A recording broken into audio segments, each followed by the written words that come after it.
For 30 years, Rosa Delgado scrubbed their floors, ironed their shirts, and disappeared into the background of their lives the moment her shift ended. They never asked her to sit at the table. They never learned her son's name. They called her the help behind closed doors, and sometimes not even behind closed doors. So when the family lawyer opened a single sealed document in a downtown Charleston office and read one sentence out loud, 3 grown adults went completely white. Because that sentence didn't just leave the house to Rosa, it proved the house had been hers the entire time.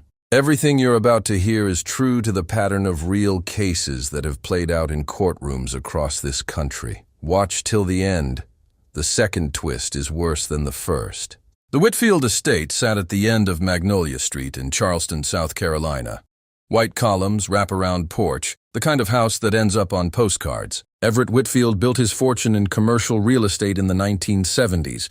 By the time he was 60, he owned 4 hotels, a shopping plaza, and this house, the crown jewel, worth close to $4 million on paper. Rosa Delgado started working there in 1994.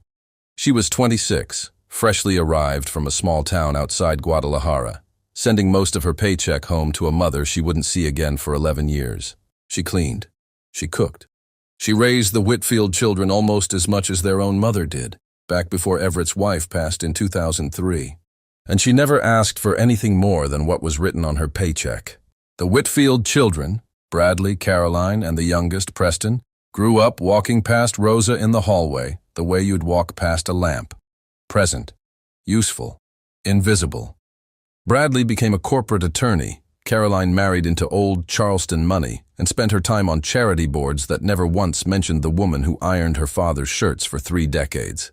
Preston drifted between failed startups, always one investment away from his big break, always calling his father first when the bills came due. Everett Whitfield died in October at 81, in the same house Rosa had cleaned nearly every single day for 30 years. The children assumed the will would be simple. Split the estate 3 ways. Rosa, if she was mentioned at all, might get a small severance. A thank you for your service kind of gesture. They had no idea what their father had actually done.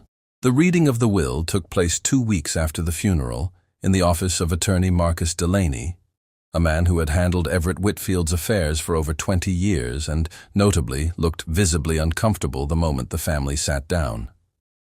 "Before I begin," Delaney said, "I need to inform you that this will references a secondary legal document, one that predates most of what's written here by nearly 3 decades. Bradley frowned. "What kind of document?" "A property deed," Delaney said. "Filed in 1996. Nobody in the room reacted. Why would they? 1996 was ancient history. None of them had reason to think it mattered. Delaney continued reading the standard portions of the will first. The hotels split evenly between Bradley and Caroline, a modest trust fund for Preston with conditions attached, a detail that made Preston visibly grind his teeth, some charitable donations. Then he reached the final page. "Regarding the property located at 114 Magnolia Street," Delaney read, "I direct that all rights, titles, and remaining claims be transferred in full to Rosa Delgado, consistent with the deed of trust executed on March 4, 1996, which the reader will find attached." Caroline let out a short, disbelieving laugh. "He's giving Rosa the house as, what, a gift?" Delaney did not laugh. "It's not a gift," he said carefully. "According to this deed, your father transferred 51% ownership of the property to Rosa Delgado in 1996. He has been paying rent to her, technically, for the last 28 years, structured through an internal family trust so none of you would ever see it on a public record." The room went silent. "That's impossible," Bradley said. "We would have known. It would have shown up somewhere. Taxes, records, something." "It was structured very deliberately so that it wouldn't," Delaney said. "Your father didn't want any of you to know, not while he was alive." This is the part of the story where most people expect a simple, feel-good explanation. A grateful old man rewarding 30 years of loyal service. That's not what happened here. And that's what makes this story different. Attorney Delaney slid a second document across the table, a private letter Everett had written and sealed with the deed nearly 3 decades earlier to be opened only upon his death, alongside the will. The letter read in Everett's own handwriting, In March of 1996, I made a mistake that could have destroyed my company, my family's reputation, and everything I built.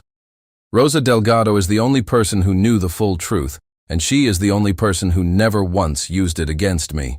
Not for money, not for leverage, not for anything. What I'm about to explain is not a story of kindness repaid. It is a debt of silence and integrity finally settled. The letter continued.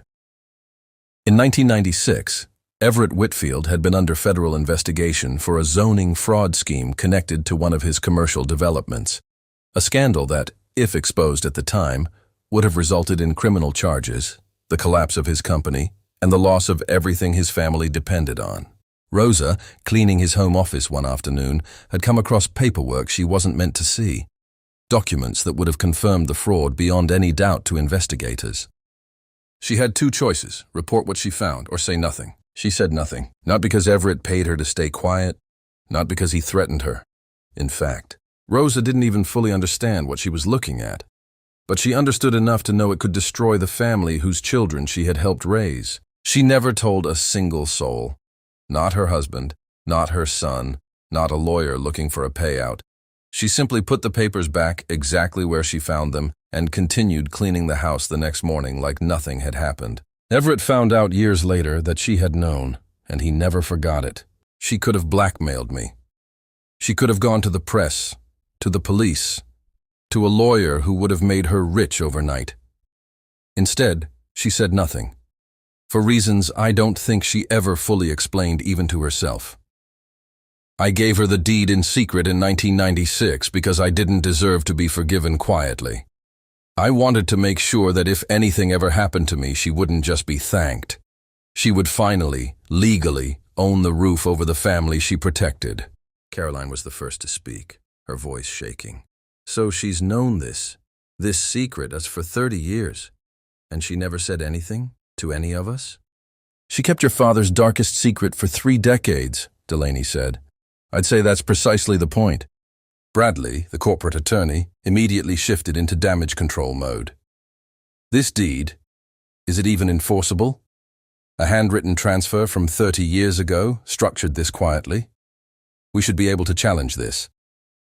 You're welcome to try, Delaney said, but I'd advise against it. Challenging this deed means dragging a federal fraud investigation from 1996 back into daylight, along with your father's name attached to it. I don't think that's a fight your family wants in open court. Preston, who had said nothing the entire meeting, finally spoke. Does Rosa even know about any of this? Does she know what's actually in that letter? Delaney nodded slowly. She knows about the deed. She's known for years that she technically holds a legal claim to the house. What she doesn't know, what your father never told her, is that he wrote this letter to explain why. She never asked him for details. She told him once, years ago, that she didn't want to know more than she already did. The room sat with that for a long moment. Rosa Delgado, at 56 years old, had spent 3 decades scrubbing floors in a house that was, quietly and legally, more than half hers. And she never once used that fact, never once mentioned it, never once let it change how she showed up to work every single morning. Rosa was called into Delaney's office the following week, still in her work clothes, having come straight from cleaning a different family's home across town. Work she'd taken on after Everett's passing left her uncertain about her income. She sat stiffly in the leather chair, hands folded in her lap, the way she'd learned to sit in rooms that weren't built for people like her. Mr. Delaney, she said quietly, if this is about my final paycheck, I don't need anything extra. I just want what I'm owed for my hours. Delaney set the deed and the letter in front of her. Rosa, I need you to read this. She read slowly, her lips moving slightly over the unfamiliar legal language, and then she reached the letter, Everett's handwriting, the confession, the explanation, the debt he said he could never repay quietly enough. Her hands began to tremble. He wrote this? She asked. He did, years ago. He wanted you to understand eventually why he did what he did in 1996. Rosa was quiet for a long time. When she finally spoke, her voice cracked. I never told him I saw those papers, she whispered. I thought, all these years, I thought he never knew that I knew. He knew, Delaney said gently. He knew, and he never said a word to you about it either. Not until now. Rosa pressed her palm against her mouth, tears finally falling.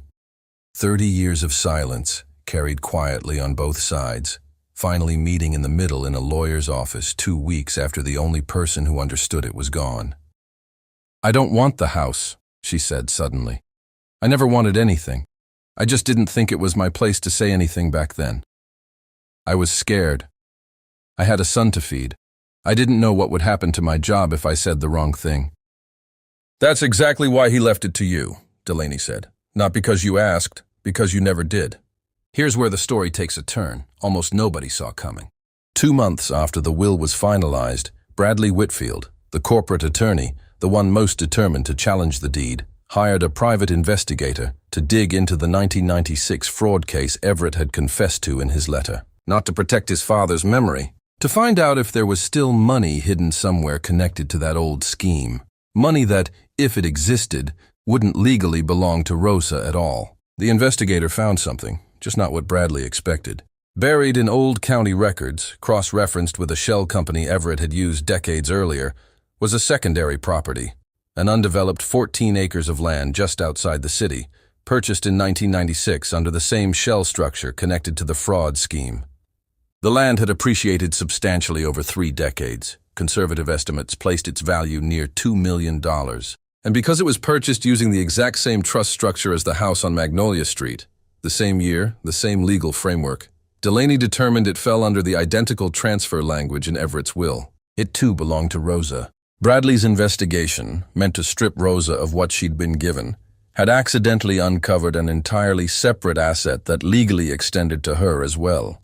When Delaney called to inform Rosa of the second property, she reportedly sat in silence on the phone for nearly a full minute before asking a single question. "Is this really happening? Or is someone playing a joke on me?"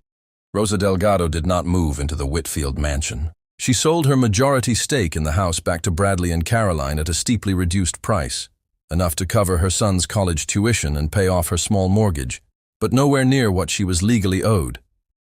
She said the house held too many complicated memories to live in comfortably.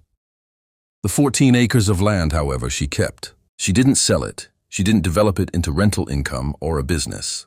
She donated 6 of the 14 acres to a nonprofit that builds transitional housing for domestic workers and immigrant caregivers.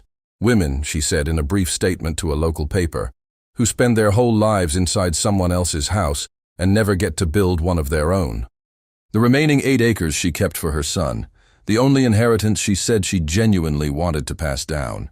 Bradley never publicly commented on the outcome of his investigation. Caroline, surprisingly, was the one who eventually reached out to Rosa privately, thanking her, not for the house, but for 30 years of raising her children better than her own parents ever managed to. Preston, for what it's worth, took a job on the construction crew building the transitional housing project. Nobody in the family fully understood why. Rosa never asked him to explain. For 30 years, Rosa Delgado was invisible in the house she quietly, legally owned. She held a secret that could have destroyed a family, and instead of using it, she simply kept showing up to work the next day, because that's who she was, deed or no deed, money or no money.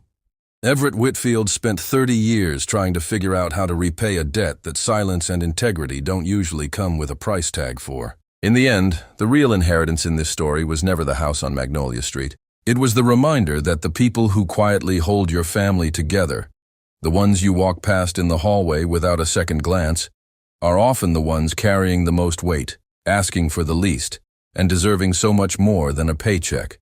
If this story hit you the way it hit us, tell us in the comments which twist surprised you more. And subscribe, because next week's story is even harder to see coming.